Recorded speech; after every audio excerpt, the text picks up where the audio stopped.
उपाश्रय का निर्माण साधना और आराधना के लिए हुआ है। परम पूज्य साध्वी श्री अनंत गुणाश्री जी ने कहा, श्री राजेंद्र सूरी त्रिस्तुतिक जैन श्वेतांबर श्री संघ एवं चातुर्मास समिति द्वारा नीम वाला उपाश्रय खेरादी वास में रतलाम नंदन श्री 1008 जैन मंदिर के प्रेरणादाता राष्ट्रीय संत कोकण केसरी गच्छाधिपति आचार्य देवेश श्रीमद विजय लेखेंद्र सुरीश्वर जी की आज्ञानुवर्ती एवं मालवम मणि पूज्य साध्वी जी श्री स्वयं प्रभाव श्री जी की सुशिष्य रतलाम कुल दीपिका शासन ज्योति साध्वी जी श्री अनंत गुणा श्री जी, श्री अक्षय गुणा श्री जी और श्री समकित गुणा श्री जी, श्री भावित गुणा श्री जी उपासना में विराजे हैं और उनका चातुर्मास में नित्य प्रवचन चल रहा है। इसी तारतम्य में 6 अगस्त 2024 मंगलवार को साध्वी श्री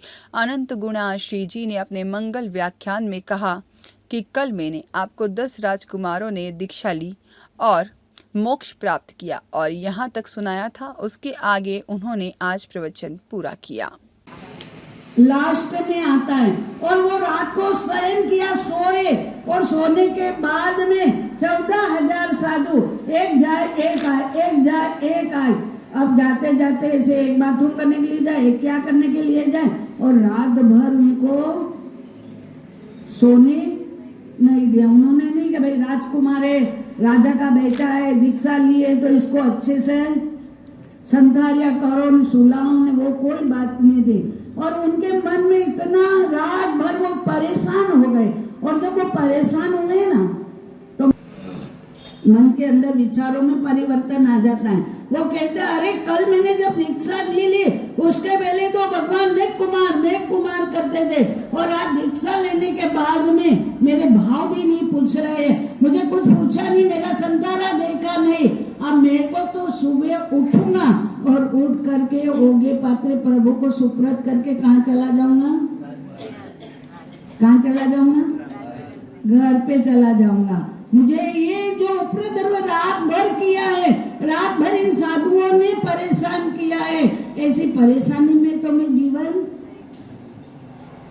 पूरा नहीं कर सकता। सुबह उठा, उठ करके भगवान महावीर के पास गए, पात्रा होगा सब कुछ लेकर के, प्रभु ये संयम मेरे से पालन नहीं होगा, मैं ये संयम पालन नहीं कर सकता हूँ क्योंकि रात भर इन मुनियों ने मुझे इतना परेशान कर दिया है कि उस परेशान होकर के मुझे तो इस दीक्षा में रहना नहीं है। भगवान ने कहा और कहता हूँ कि प्रभु आप जब मेरी दीक्षा नहीं ली तब तो आप मेघ को मारा और जैसे ही मैंने दीक्षा ली और आपने तो मेरा जेलियो लेते अच्छे प्रेम से बुलाते हैं, बाद में एक दूसरी लड़की है तो उसको गौण कर देते हैं, हाँ तो फिर भाव क्या हो जाते हैं,